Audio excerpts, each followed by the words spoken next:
Hello everyone, कैसे हैं आप सब। आई होप आप सब बहुत अच्छे होंगे। आपकी सीटेट एग्जाम की तैयारियां भी बहुत अच्छी चल रही होगी। मैं निर्मला साहू स्वागत करती हूं आप सभी का अपने यूट्यूब चैनल नीरूज लर्निंग हब पे, जहां पे मैं आपको सीटेट की पेडागोजी और कंटेंट की तैयारी करवाती हूं हर सब्जेक्ट की। और आप सभी को पता है कि अभी लास्ट कुछ सीरीज से मैं आपको जो वीडियो दे रही हूँ वो आपका जो पेपर अभी 2023 में हुआ है, 20 अगस्त 2023 का जो एग्ज़ाम हुआ है उसका हम सीडीपी सेक्शन यानी बाल शिक्षा मनोविज्ञान का हम पार्ट देख रहे थे। तो आज हमारे पूरे 30 क्वेश्चंस कंप्लीट हो जाएंगे। ये लास्ट वीडियो रहेगी, फिर हम नेक्स्ट ईवीएस और इंग्लिश पेडागोजी की हम देखेंगे। और क्योंकि आप सभी को पता है कि प्रीवियस ईयर क्वेश्चन बहुत ज़्यादा हेल्प करते हैं, ऐसा नहीं है अगर नए बच्चे हैं या जिन्हें जानकारी नहीं है, अगर वो सोचते हैं कि एज इट इज़ क्वेश्चन को उतारा जाएगा प्रीवियस ईयर का, अगर सिर्फ कर लेते हैं तो तैयारी हो जाएगी, नहीं। आपको प्रीवियस ईयर जो है वो बहुत हद तक हेल्प करती है, लेकिन आपको उसकी मदद से क्वेश्चन के पैटर्न को और उन एरियाज पे ध्यान देना है जहाँ जहाँ से क्वेश्चन बनते हैं। आपको समझते हुए अपनी अंडरस्टैंडिंग को डेवलप करनी है ताकि आप एग्ज़ाम को क्लियर कर पाएँ। ठीक है, तो इसीलिए हम प्रीवियस ईयर का जो क्वेश्चन है उसकी सीरीज चला रहे हैं, जहाँ पे अभी मैं 2023 में जो 20 अगस्त को एग्ज़ाम हुआ था उसकी सीडीपी हम कर रहे थे। और आज वो वीडियो आज कंप्लीट हो जाएगी 30 क्वेश्चंस। तो बिना समय गंवाए देखते हैं हम। लास्ट वीडियो में मैंने आपको 23 क्वेश्चन तक करवाया था, जो कि लेओ वाइगोत्स्की जी का क्वेश्चन था। आप यहाँ पे देख सकते हैं, है ना, कि उन्होंने जो कंसेप्चुअल एबिलिटी है, मतलब कि संकल्पनात्मक योग्यता है, उसके विकास में सबसे महत्वपूर्ण भूमिका किसे बताया, तो ये पेयर कोलैबोरेशन था। ठीक है, अब हम आज 24 से देखेंगे और 30 तक देखेंगे, और इस तरह से हमारा सीडीपी का सेक्शन कंप्लीट हो जाएगा। उसके बाद हम नेक्स्ट ईवीएस या फिर इंग्लिश पेडागोजी की करेंगे। आप कमेंट करके बता सकते हैं कि आपको पहले इंग्लिश पेडागोजी को देखना है, इंग्लिश को देखना है, इंग्लिश पेपर को, लैंग्वेज को, या फिर ईवीएस की तैयारी कराएं। आप ये मुझे कमेंट करके ज़रूर बताएं। चलिए देखते हैं नेक्स्ट क्वेश्चन 24, क्योंकि लास्ट हमने 23 तक किया था। अकॉर्डिंग टू लेओ वाइगोत्स्की थ्योरी इनर स्पीच, लेओ वाइगोत्स्की के सिद्धांत के अनुसार आंतरिक वाक क्या होता है, तो ये ऑप्शन दिया हुआ है। देखिए, शुरू करने से पहले मैं एक बार फिर से एक वही बात कहना चाहूँगी। लेओ वाइगोत्स्की जी की जो थ्योरी है, सोशियो कल्चरल थ्योरी, वो इतनी ज़्यादा इंपॉर्टेंट है। आप देख सकते हैं कि लेओ वाइगोत्स्की जी से कितने क्वेश्चन दिए गए हैं। इस लिहाज से तो ये जो टॉपिक है इनका, जो सामाजिक सांस्कृतिक जो सिद्धांत उन्होंने दिया है लेओ वाइगोत्स्की जी ने, वो बहुत ही ज़्यादा इंपॉर्टेंट हो जाता है। और इसकी डिटेल वीडियो मैंने आपको डिटेल वीडियो बना के दी है, उसमें बहुत अच्छे से एक्सप्लेन किया है कि इनकी जो थ्योरी है, सोशल कल्चरल थ्योरी जो है, सामाजिक सांस्कृतिक सिद्धांत, उसके अंतर्गत इन्होंने क्या क्या इंपॉर्टेंट बात कही है, क्या इनका मानना है, किस तरह से ये लैंग्वेज को यानी कि भाषा को बहुत ही ज़्यादा महत्वपूर्ण मानते हैं, सोशल इंटरेक्शन पे ये बहुत ज़्यादा ध्यान देते हैं। जो कल्चर जो होता है, सांस्कृतिक जो वातावरण होता है, वो बच्चों के संज्ञानात्मक विकास में बहुत इंपॉर्टेंट होता है, जिसमें सबसे अहम भूमिका निभाती है भाषा, मतलब लैंग्वेज जो लर्निंग है, उसके थ्रू आपकी जो कॉग्निटिव स्किल है वो कैसे डेवलप होती है, इस पे उन्होंने बहुत बल दिया है। तो ये सारी चीज़ें जो उन्होंने कही हैं और इम्पॉर्टेंट पॉइंट है, जैसे कि प्राइवेट स्पीच वगैरह के बारे में उन्होंने बात किया है, ये सब कुछ मैंने बहुत डिटेल से समझाया। और इसके जो टॉपिक हैं ZPD यानी कि जोन ऑफ प्रॉक्सिमल डेवलपमेंट, जिसे हम समीपस्थ क्षेत्र का विकास के नाम से जानते हैं, और स्कैप फोल्डिंग यानी पाड़ या मचान जिसे कहते हैं, ये दो टॉपिक को मैंने बहुत अच्छे से समझाया, वो भी आप जाके दे सकते हैं। मैं अपने इस वीडियो के जो डिस्क्रिप्शन है उसमें प्लेलिस्ट की लिंक डाल दूंगी, आप उसे जाकर ज़रूर देखिए और अपनी तैयारी को मजबूत कीजिए। तो चलिए बिना समय गंवाए आगे बढ़ते हैं। ठीक है, तो ये बात की जा रही थी लेओ वाइगोत्स्की के द्वारा, उन्होंने इनर स्पीच यानी कि आंतरिक वाक के बारे में क्या कहा है। तो पहला ऑप्शन दिया, is a way for children to communicate with an imaginary friend, बच्चों के लिए वह एक काल्पनिक दोस्त के साथ संप्रेषण करने का एक तरीका है, तो ऐसा कुछ नहीं है। ठीक है, ये गलत हो जाएगा option. Is a sign of cognitive immaturity, संज्ञानात्मक अपरिपक्वता का प्रतीक है। देखिए, is a sign of cognitive maturity होता तो बात बिल्कुल सही हो जाती। बच्चे जब इनर स्पीच यानी कि आंतरिक वाक करते हैं तो उनका जो मैच्योरिटी है, संज्ञानात्मक जो परिपक्वता होती है, उसको दर्शाता है। यहाँ पे अपरिपक्वता कह दिया है यानी कि इमेच्योरिटी कह दिया है, तो ये यहाँ पर गलत हो जाएगा। अगर ये बात अगर कही जाती संज्ञानात्मक अपरिपक्वता की जगह परिपक्वता होती तो एकदम सही बात होती, क्योंकि देखिए बच्चे जब अपने आप को सेल्फ गाइड करते हैं, सेल्फ रेगुलेट करके बात करते हैं, तो वो इनर स्पीच के फॉर्म पे बात करते हैं, अपने बातों को अपने आप से बात करते हुए अपने चीज़ों को कंट्रोल मतलब डायरेक्शन देते हैं, दिशा देते हैं। ठीक है, स्पीच के माध्यम से।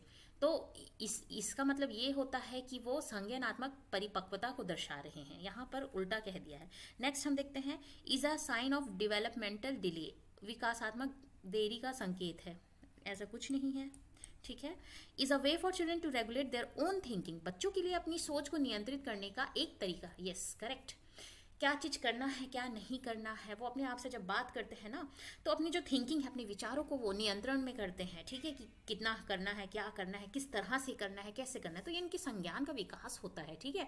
तो ये बात सही है कि वो अपने थिंकिंग को रेगुलेट करने का जो एक तरीका होता है वो उनकी इनर स्पीच होती है, अकॉर्डिंग टू लेव वाइगोत्स्की, ठीक है।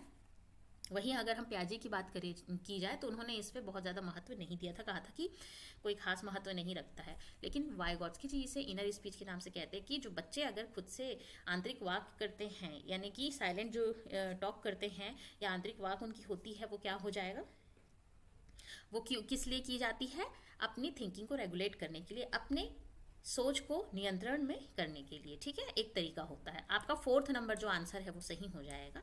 नेक्स्ट हम देखते हैं, 4-year-old अपर्णा, 4 साल की जो अपर्णा है, says that button is alive, क्या कहती है, बटन जिंदा है, because it help tie her shirt together, क्योंकि यह उसके शर्ट को एक साथ बांधने में मदद करती है। अकॉर्डिंग टू जिन प्याजे, जिन प्याजे जी के अनुसार हर थिंकिंग इज कैरेक्टराइज बाय, जिन प्याजे जी के अनुसार उसकी जो सोच है उसकी क्या विशेषता है, मतलब क्या बताता है, तो बहुत सिंपल सी बात है, जब बच्चे ना कोई भी मतलब निर्जीव वस्तु को सजीव बना देते हैं तो ये उनका जो एनिमिस्टिक थिंकिंग होता है उसे कहा जाता है, और ये 0 से 2 ईयर्स में ही होता है। मतलब एक छोटा सा एग्जाम्पल अगर दे, जीववादी चिंतन जिसे आप कहते हैं हिंदी में, सेकेंड आंसर जीववादी चिंतन, एनिमिस्टिक थिंकिंग, मतलब क्या होता है, जब देखिए बच्चा जब 8-9 महीने का होता है या फिर 1 साल से ऊपर होता है, 2 साल के एज तक, खेलते खेलते गिर जाता है, उसे चोट लगती, वो रोने लगता है, और वो क्या करता है, जमीन को, अगर उसे ज़मीन से चोट लग गई तो ज़मीन को मारने लगेगा, कोई वस्तु यानी टेबल वगैरह है उससे चोट लग गई, टकरा गया तो उसे मारने लगेगा, उसे लगता है अगर मैं हर्ट हुआ हूँ, ये सजीव है, इसे मैं मारूंगा तो इसे भी हर्ट होगा। तो इस तरह की जो एनिमिस्टिक थिंकिंग होती है, जीववादी चिंतन होती है, वो बच्चों में होती है अकॉर्डिंग टू जिन प्याजे, और जिसकी एज होती है 0 से 2 ईयर्स तक। उसके बाद उन्हें डेवलप हो जाती थिंकिंग की नहीं, मतलब ये नॉन लिविंग थिंग है और इससे कुछ नहीं होता है, ठीक है। तो ये जो कैरेक्टरिस्टिक है अकॉर्डिंग टू जिन प्याजे, वो एनिमिस्टिक थिंकिंग के नाम से जानी जाती है, जीववादी चिंतन, ठीक है। हमारा आंसर हो जाएगा 2nd number. Which of the following is a typical characteristic of student having autism, निम्नलिखित में से स्वलीनता वाले विद्यार्थियों की विशेषताएं कौन सी है, मतलब जो ऑटिज्म चिल्ड्रन होते हैं उनकी क्या विशेषताएं होती है। तो देखिए ऑटिज्म जो चिल्ड्रन होते हैं ना, सबसे इंपॉर्टेंट कैरेक्टरिस्टिक होता है वो सोशली बहुत ही ज़्यादा डिस्कनेक्टेड होते हैं, उनको कम्युनिकेशन में बहुत प्रॉब्लम होता है, क्राउड से डरते हैं, लोगों के मतलब भीड़ में आने से बहुत ज़्यादा डरते हैं, और कोई भी एक चीज़ को बार बार रिपीट करना है ना, और उनका जो भी काम है एक मतलब बार बार उसी काम को करना, किसी चीज़ को रिपीट करना, ये उनका बिहेवियर होता है। ये 2 चीज़ बहुत ही ज़्यादा महत्वपूर्ण होती है। तो यहाँ पे ऑप्शन देख लेते हैं, superior ability differentiating fiction from fact, देखिए ये गलत हो जाएगा, कल्पना को तथ्य से अलग करने, इतना उनका जो लेवल है थिंकिंग का वो हाई नहीं रहता है, क्योंकि उनमें ये डिसेबिलिटी होती है, ये गलत हो जाएगा। एडवांस सोशियो इमोशनल रेप्रोकेसी, ये तो बिल्कुल ऑपोजिट बता रहा है, जो उनमें होता है कि वो सोशल जो इंटरैक्शन और जो भावनात्मक उनकी जो पारस्परिकता होती है वो बहुत ही वीक होती है। यहाँ पे एडवांस बोला है मतलब उन्नत, तो ये गलत हो जाएगा। Frequent repetitive and recurring behaviour, बार बार दोहराव और आवर्ती व्यवहार, एकदम सही है, ये आंसर आपका सही हो जाएगा। और लास्ट ऑप्शन बोला higher level of communication skill, तो बात यह है कि वो तो क्राउड से डरते हैं, कट के रहते हैं, उन्हें मतलब जैसे भीड़ होती है तो बहुत ही ज़्यादा वो बेचैन हो जाते हैं, बहुत ही डिस्कम्फर्ट हो जाते हैं। तो यहाँ पे कम्युनिकेशन स्किल उनका बहुत ही हाई बता रहा है, तो वो तो बिल्कुल उसके ऑपोजिट हो गया, संवाद कौशलों का उच्च स्तर, तो ये भी गलत हो जाएगा। आपका आंसर है कि उनका जो फ्रीक्वेंट रिपीटेटिव और रेकरिंग बिहेवियर होता है, मतलब बार बार दोहराव और आवर्ती का जो व्यवहार होता है ना, ये उनमें सबसे ज़्यादा पाया जाता है, ठीक है। तो ये 3rd नंबर आपका आंसर हो जाएगा। नेक्स्ट हम देखते हैं, read the following statement and choose the correct option, निम्नलिखित कथनों को पढ़िए और सही विकल्प का चयन कीजिए। असर्शन दिया है अभिकथन, to facilitate critical thinking among learners, teachers should expose them to diverse situation and differing perspective, शिक्षार्थियों के बीच लोचनात्मक चिंतन को सुगम बनाने के लिए शिक्षकों को उन्हें विविध परिस्थितियों और विभिन्न दृष्टिकोण से अवगत कराना चाहिए। एकदम सही बात है। बच्चे की क्रिटिकल थिंकिंग जो है उसको अगर फैसिलिटेट करना है, उसे आगे बढ़ाना है, तो डाइवर्स जो सिचुएशन है, विविध परिस्थिति है, उनकी जो दृष्टिकोण होते हैं, है ना, या डिफरेंट पर्सपेक्टिव होते हैं, डिफरेंट लोगों के डिफरेंट पर्सपेक्टिव हैं या डाइवर्स सिचुएशन है, उससे एक्सपोज कराना चाहिए। एकदम सही बात है, ट्रू। अब उसका रीजन बोला गया है, कारण बोला है, student learn and enrich their ability to think critically and creatively as they engage in conversation across differences. जब विद्यार्थी विविध मतभेदों के बीच बातचीत में संलग्न होते हैं तो वे समालोचनात्मक और रचनात्मक रूप में सोचने की अपनी क्षमताओं को सीखते हैं और समृद्ध करते हैं। एकदम सही है, ये भी बिल्कुल ट्रू है। अगर आप उनको डाइवर्स सिचुएशन में और डिफरेंट पर्सपेक्टिव के लोगों के बीच में कम्युनिकेशन का उनको मौका देते हैं, अपॉर्चुनिटी देते हैं, आपस में एक दूसरे से कन्वर्जेशन करते हैं, लोगों को जानते हैं, समझते हैं, अलग विभिन्न जो परिस्थितियों में विभिन्न दृष्टिकोण वाले लोगों की सोच को वो जानते हैं, तब वो दिमाग लगा पाते हैं, क्रिटिकली थिंक कर पाते हैं कि हाँ इसके दृष्टिकोण से ये चीज़ है या ये ऐसा सोच रहा है। कल्चरल जो डाइवर्सिटी है या जो भी चीज़ें हैं, जो भी मतलब डिफरेंसेस हैं, वो किस तरह से कैसे कैसे सोचते हैं, तो किस तरह से क्या चीज़ होता है, ये सब कुछ वो सोचते हैं। तो क्रिटिकली वो क्या होते हैं, सोच पाते हैं, उनकी जो एबिलिटी है वो बढ़ती है, एनरिच होती है, और क्रिएटिवली मतलब कि इस सिचुएशन में, इस सिचुएशन को कैसे हैंडल करना है, इस सिचुएशन में क्या चीज़ होनी चाहिए, ये सब कुछ जो है वो सीख पाते हैं। तो ये बहुत ही सही है, तो दोनों ही ट्रू हो जाएगा आपका आंसर। इससे आप पता लगा सकते हैं कि ए और असर्शन और रीजन जो है वो दोनों ही करेक्ट है और आर उसका करेक्ट एक्सप्लेनेशन है। तो जो भी ऑप्शन में होगा वो हमारा आंसर हो जाएगा। Both A and R are true and R is a correct explanation. मतलब ये सेकंड नंबर पर, इसमें तो नॉट दे दिया है ना, तो ये सेकंड नंबर हमारा सही हो जाएगा। मतलब कि दोनों ही असर्शन और रीजनिंग जो है दोनों सही है और आर उसका करेक्ट एक्सप्लेनेशन कर रहा है, उसकी व्याख्या कर रहा है। ठीक है, नेक्स्ट हम देखते हैं। The primary goal of learning should be, निम्नलिखित में से अधिगम का प्राथमिक लक्ष्य कौन सा होना चाहिए। तो लर्निंग का प्राइमरी गोल होता है क्रिटिकल थिंकिंग को डेवलप करना। ठीक है, सबसे मतलब अब आप सोचेंगे डायरेक्ट आंसर क्यों कह दिया भाई, लर्निंग का क्या गोल होता है, ये तो बेसिक, बिल्कुल बेसिक, रटने के लिए, फैक्ट को मेमोराइज करने के लिए, या फिर आप कंपटीशन में आगे बढ़ने के लिए तो नहीं सीखते हैं। लर्निंग क्यों करते हैं आप, अपनी स्किल को डेवलप करने के लिए, अपनी जो क्रिटिकल थिंकिंग है उसको डेवलप करने के लिए, क्या सही है क्या गलत है, रीजनिंग, तर्क लगा के तर्कशील बनना, ये सब के लिए आप लर्निंग करते हैं। तो डेवलपमेंट ऑफ क्रिटिकल थिंकिंग आपका आंसर हो जाएगा 4th नंबर। ठीक है, चलिए नेक्स्ट देख लेते हैं। Children learn more effectively if a concept proceed from, बच्चे सबसे प्रभावी ढंग से तब सीखते हैं यदि कोई अवधारणा, मतलब बच्चे कब सबसे ज्यादा अच्छे से सीखते हैं। तो देखिए ऑप्शन दे दिया है जेनेरिक टू स्पेसिफिक, फर्स्ट में ही दे दिया है, ये आंसर एकदम सही है। बाकी हम ऑप्शन देख लेते हैं क्या क्या बोल रहा है। एब्स्ट्रैक्ट टू कॉन्क्रीट, तो अमूर्त से मूर्त, जबकि ये होना चाहिए था कॉन्क्रीट टू एब्स्ट्रैक्ट, मतलब कि कोई चीज देख के उसके बाद एब्स्ट्रैक्ट यानी अमूर्त से जाते हैं, मूर्त से अमूर्त, तो ये गलत हो जाएगा क्योंकि ये कॉन्क्रीट टू एब्स्ट्रैक्ट होना चाहिए था। कॉम्प्लेक्स टू सिंपल, हमें पता है, हमने मैगजिम्स ऑफ टीचिंग में भी पढ़ा हुआ है कि सिंपल टू कॉम्प्लेक्स होता है ना, सिंपल चीजें सीखते हैं फिर उसको कॉम्प्लेक्स की ओर बढ़ते हैं। रैशनल टू एम्पायरिकल, तो देखिए यहाँ पे ये भी उल्टा पलट दिया है, रैशनल तर्क लगाना, एम्पायरिकल यानी कि अनुभवजन्य, मतलब कोई चीज आप जानते हैं, बच्चों को आप पढ़ा रहे हैं तो कोई जो चीज जिससे वो क्या कहना चाहिए, जिसकी उसे पहले से नॉलेज है ना, अवगत है, जिस चीज से वो अवगत है उसको आप इंट्रोड्यूस कराते हैं, उसके बाद आप उसको तर्क संगत तक लेके जाते हैं। तो यहाँ पे ये भी उल्टा हो गया है, तो ये गलत हो जाएगा। पहले एम्पायरिकल होना चाहिए फिर रैशनल होना चाहिए, तो ये तीनों ऑप्शन हट गए।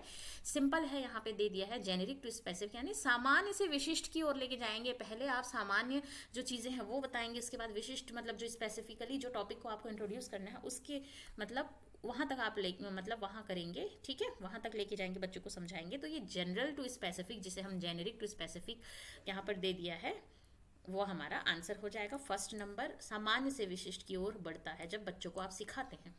ठीक है, जो चीज बच्चा जानता है उससे आप शुरुआत करेंगे। ठीक है, तब आप जानेंगे। जैसे फल के बारे में एक एग्जांपल यहाँ पे मैं आपको बताऊं, अगर तो फल के बारे में बच्चों को इंट्रोड्यूस कराना है, बच्चे फल घर में देखते हैं, आप सबसे ज्यादा वो बनाना या एप्पल देखते हैं जो सभी को पता रहता है कॉमनली। तो टीचर एक बनाना और एक एप्पल लेके बच्चों को दिखाएगी, बच्चे सब जानते हैं, ठीक है। तो ये जेनेरिक हो गया, जनरल हो गया, क्योंकि बच्चे को पता है, सामान्य है, वो देखता है। फिर स्पेसिफिक, मतलब जो स्पेसिफिक फ्रूट होते हैं अलग अलग क्षेत्र में, कितने टाइप के, किस टाइप के, कैसे कैसे फल पाए जाते हैं, ये विशिष्ट हो गया, ये आप बताएंगे। तो पहले आप जनरल चीज बताएंगे, तो जनरल में सामान्य जो वो अपने आसपास के वातावरण में देखता है, अपने घर में देखता है, अपने आसपास देखता है, उसको आप इंट्रोड्यूस करते हुए स्पेसिफिक चीज को आप दिखाएंगे। फिर आप बताएंगे हाँ कीवी एक फल होता है जो वहाँ मिलता है, या फिर एप्रिकॉट होता है वो कहाँ मिलता है, ये सारी चीजें आप बताएंगे, किस किस तरह के फल होते हैं, सीजनल फल होते हैं, क्या होते हैं, ठीक है। नेक्स्ट आज का जो लास्ट क्वेश्चन है, और इस तरह से हमारे सीडीपी जो है कंप्लीट भी हो जाएगा। फिर हम नेक्स्ट हम दूसरा पेपर लेंगे, उसमें आप हमें बताएंगे कि इंग्लिश लैंग्वेज को पहले शुरू करें या फिर ईवीएस का, एनवायरमेंटल स्टडी का हम शुरू करें, ठीक है। कमेंट करके जरूर बताइएगा। चलिए देखते हैं last question. Variability in learning style of students, विद्यार्थियों की सीखने की शैलियों में विविधता। जब बच्चे सीखते हैं तो उनका जो लर्निंग स्टाइल होता है उसमें जो विविधता होती है वो क्या होती है। तो ऑप्शन दिया है should be valued and seen as reflection of human diversity, एकदम सही है। फिर भी हम बाकी ऑप्शन को देख लेते हैं। और जिसे हिंदी में बोला है को महत्व दिया जाना चाहिए, है ना।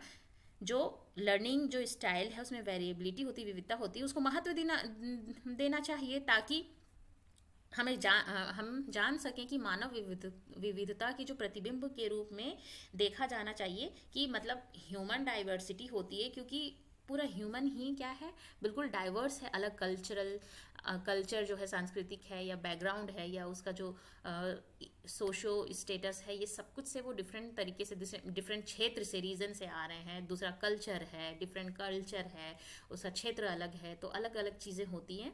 तो उनका जो लर्निंग स्टाइल भी होगा वो भी उसी हिसाब से होगा। तो इस चीज़ को हमें क्या करना चाहिए, वैल्यू करना चाहिए, और उसे हमें क्या देखा जाना चाहिए, किस तरह से देखा जाना चाहिए, कि मानव विविधता के प्रतिबिंब के रूप में देखा जाना चाहिए। एकदम करेक्ट आंसर है। फिर भी हम सभी ऑप्शन को एक बार पढ़ लेते हैं। शुड बी इग्नोर, अब देखिए इग्नोर दे दिया है, ये टैग वर्ड आप लास्ट में मैं आपको पढ़ाऊंगी, तो ये यहीं से आप पता लगा सकते हैं। इग्नोर करना चाहिए बोल रहे हैं, तो इग्नोर तो किसी चीज को आप नहीं कर सकते हैं। यहाँ पे बोल रहे हैं शुड बी इग्नोर, मतलब कि उसको उसकी उपेक्षा की जानी चाहिए। Attempt should be made bring uniformity, देखिए पढ़ाने के स्टाइल में, चाहे वो टीचर पढ़ा रहा है या बच्चे की लर्निंग स्टाइल में, यूनिफॉर्मिटी कभी नहीं होती, एक रूपता नहीं होती, सब डाइवर्स हैं, अलग अलग तरीके से सीखेंगे, है ना, यूनिफॉर्म नहीं होता है। तो ये यहाँ गलत हो गया, आपको यहाँ पे 2 नेगेटिव वर्ड्स मिल गए। Should not be taken into consideration during teaching learning process, शिक्षण अधिगम के प्रक्रिया के दौरान ध्यान में नहीं रखा जाना चाहिए। Why should not be taken, उसको तो कंसिडरेशन करना चाहिए ना, यहाँ पे नॉट दे दिया है, तो यहाँ पे फिर से ये नेगेटिव वर्ड हो गया, गलत हो गया। Should be seen as barrier and hindrance, देखिए टीचिंग लर्निंग प्रोसेस में टीचर के लिए कभी भी कोई चीज़ बैरियर या हिंड्रेंस नहीं होना चाहिए। बैरियर और हिंड्रेंस 2 नेगेटिव वर्ड है, जिससे आप पता लगा सकते हैं जहाँ पे ये होगा ये ऑप्शन में छट जाएगा। मतलब शिक्षण अधिगम प्रक्रिया में बाधा और अवरोध, बाधा यानी बैरियर, हिंड्रेंस यानी अवरोध, तो इस तरह की चीज़ें जहाँ पे भी आती है आप देखेंगे नेगेटिव, क्योंकि कोई भी चीज़ को टीचर को क्लासरूम टीचिंग लर्निंग में कभी भी बैरियर या हिंड्रेंस नहीं, बल्कि रिसोर्स या असेट के रूप में लेना चाहिए, वो पॉजिटिव वर्ड होता है, और ये हमेशा नेगेटिव वर्ड होता है, तो ये यहाँ पे आउट हो जाएगा, ठीक है।